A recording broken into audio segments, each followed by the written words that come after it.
So just the outline of my presentation, a little bit of background on me, my career, the projects some of the projects I've been involved with in my career, and then probably the most important piece is my thoughts, my vision for Jackson Hole Wildlife Foundation. So hard to believe in the early years, this young and super delicate looking young thing then goes on to study microbiology, molecular virology, and I did my undergraduate in those fields and finished up at Arizona State University. I spent time working in the laboratory at the University Molecular Virology Lab. And then I spent a number of years on and off as a veterinary technician. I thought that was the direction I was going. It was actually veterinary school. So I spent years as a volunteer and as a vet tech here and there. And then one side note, which this is a little out of order, sorry about that, but I was also a stonemason for many years, mostly in Jackson, and built some muscles doing that. But before I did that, the reason I moved here was to be a river guide. And this is a picture of me as a river guide working for Charlie Sands, Wild Water, and I also worked for Frank and Patty, and then I think eventually Heather when she took over the business. But I spent many, many years in Jackson as a river guide. So from there I started to dabble into the wildlife world. I knew I have a very strong connection to the outdoors, the environment, and to animals. And I thought those things together, sorry, I can see I'm very shadowed. I don't know if I can somehow make that better. But those connections for me meant I wanted to get out and be involved in wildlife projects and find that full fit. And so I started volunteering. I actually went back to school for one semester at Montana State University to take some classes in wildlife biology. And a couple of really great folks at the Montana State University recommended that I reach out to Kim and Joel Berger at the Wildlife Conservation Society, and I started volunteering for them. My very first field project with WCS was a fawn capture volunteer project and coordinating fawn captures for a trophic cascade project in Grand Teton National Park. So, and I say fawn, and I'm referring to pronghorn fawn in the lower right corner. That's a picture of a couple of pronghorn fawns in Grand Teton National Park. I also did some volunteer work on Barro, Colorado and Panama, and in on the Masai Mara in Kenya. After volunteering with WCS, I was actually offered a job, which I readily accepted, and I became the field coordinator for WCS.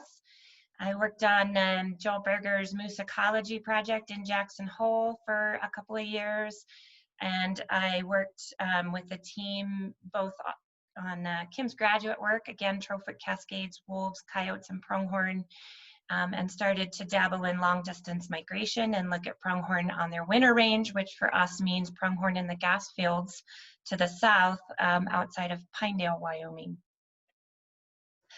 Then I recognized that I wanted more information and more knowledge, so I sadly left WCS to go to graduate school, where I worked with Dr. Eric Giese at Utah State University. My field site was in southeastern Colorado. I had a pretty phenomenal group of technicians that were working with me in the field, including the fuzzy one on the back of that ATV. I did basically an experiment looking at surgical sterilization of coyotes in order to reduce coyote predation on pronghorn fawns. This was essentially a look at how do we more ethically deal with coyote predation problems in conservation situations without resorting to culling and killing of coyotes, which is sadly to say, still the American way. But it was a great project to be involved with, and I learned a lot. Literally about a week before I defended my thesis, one of my colleagues from WCS called me and said, "When are you finishing? We'd like you back." So then I went back to the Wildlife Conservation Society and continued a lot of the pronghorn work I had been doing. and had knowledge and skills to be able to do higher level science and analyses of the data that I was collecting, and started publishing in some really well recognized journals, looking at pronghorn movements in relation to gas field development, again in the Pinedale Anticline and the Jonah natural gas fields. Also looking at pronghorn migration and stopover and hazards to those migrations, barriers and impediments like roads and traffic and fences. And my supervisor also recognized that I didn't want to become the pronghorn woman. So he sent me out on a lot of different projects. I worked in Western Nevada, outside of Reno, on our cougar and black bear project. That was, again, kind of an interactive carnivore interaction, trophic cascade project, looking at the interaction between cougars, black bears, and mule deer as a prey source.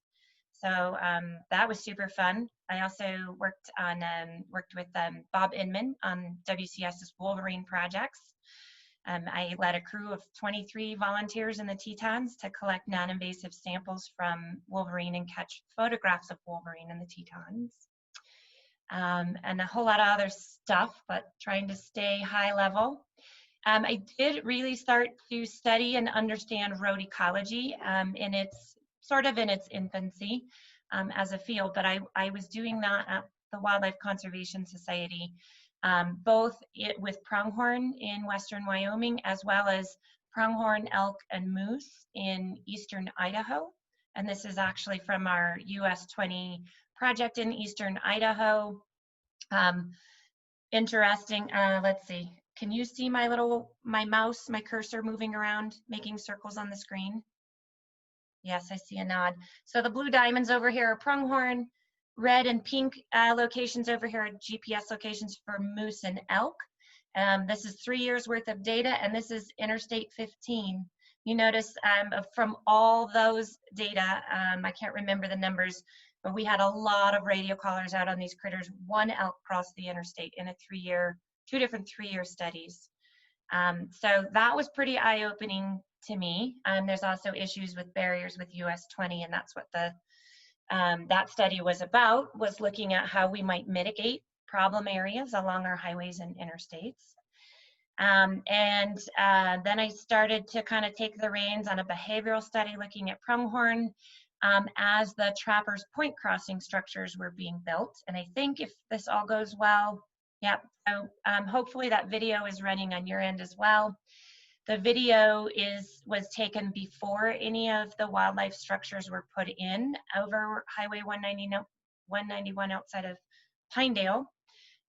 So you're not going to watch any animals get hit, so don't worry, you don't have to look away, but this is what the pronghorn were navigating twice a year seasonally on their migration between summer and winter range, including those animals that summer in Grand Teton National Park and on the National Elk Refuge. So I was very interested, knowing that crossing structures were going to be built. I was very interested in knowing how the pronghorn were going to react to that, because they were going to be given no opportunity except to use a crossing structure. So I did a behavioral study on that.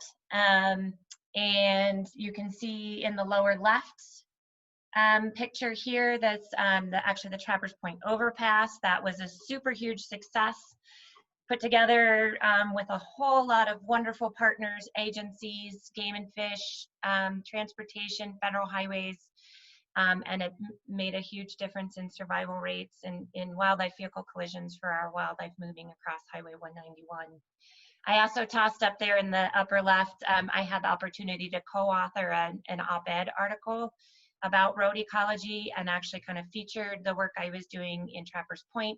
That was a New York Times op-ed piece, which was pretty exciting, spreading the word.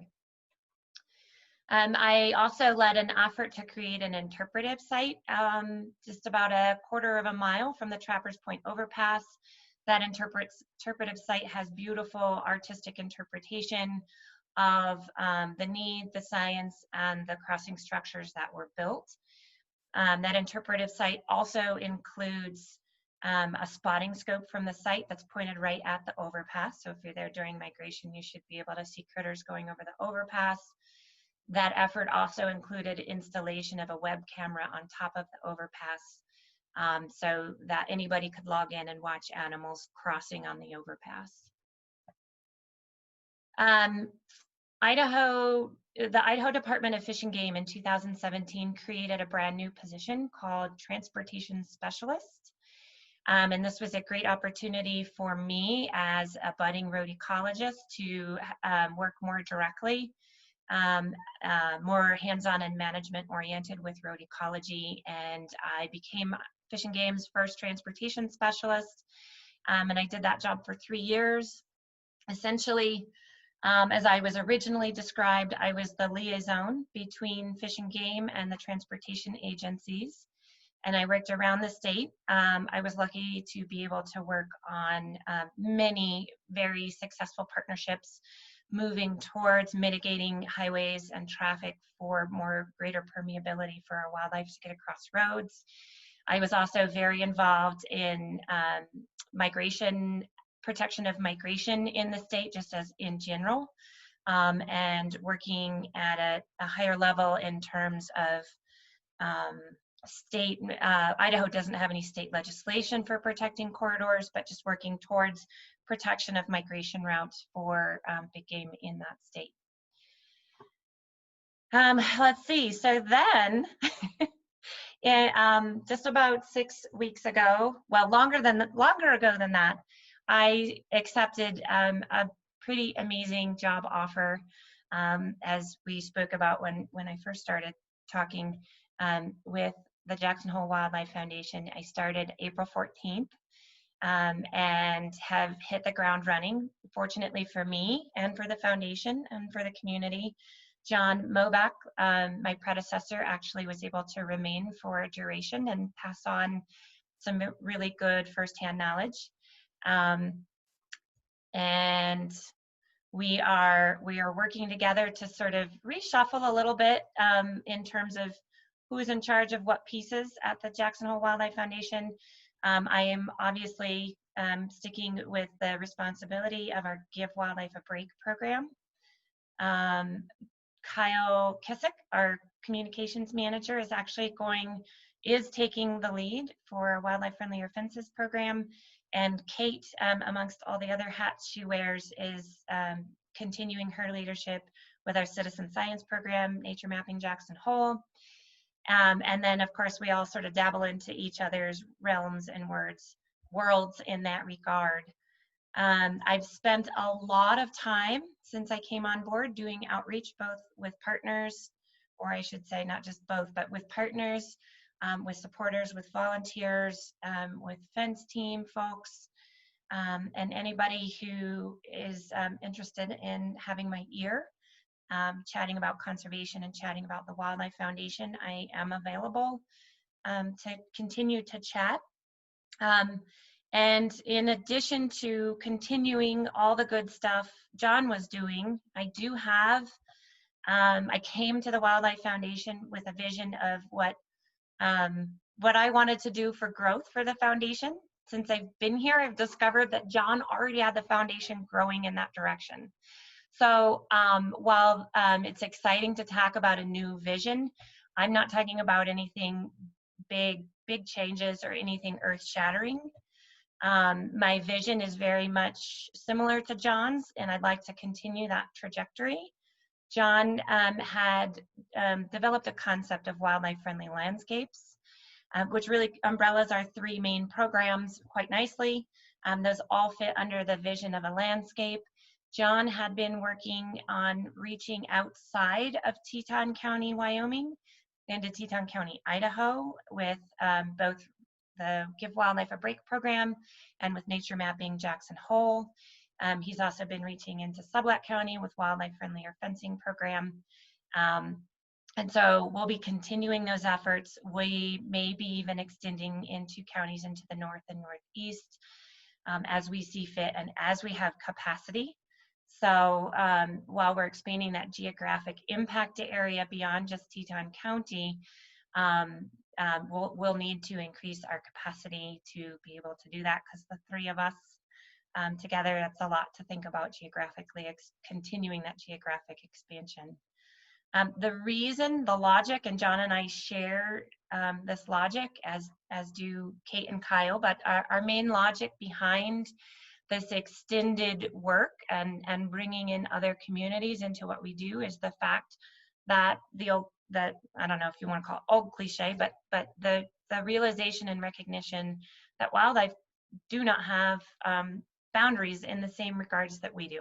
So it's at some level, it's silly to think that if we just do conservation in Jackson Hole, that we're actually fully conserving our wildlife in Jackson Hole. As we all know, we have many animals that are just with us for the summer, or maybe they join us in the valley in the winter, but these animals go elsewhere and sometimes even out of our county and into other communities seasonally. And it's important that we recognize that and that we be able to extend the good work we do to the places that all of our wildlife travel to in their annual movements around the landscape. So I am thinking more at an ecological level. That's nothing new for this organization, but just know that I'm going to continue that and work hard to bring other communities into the fold that we do.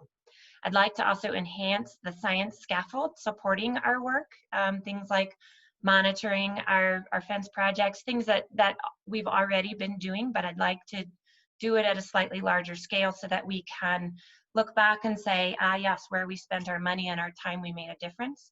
Or if we didn't, what do we need to go back and do differently? It's also really, I've had a few conversations with people who have been a part of this organization or even created this organization very early on in our history. And I'd like to capture that.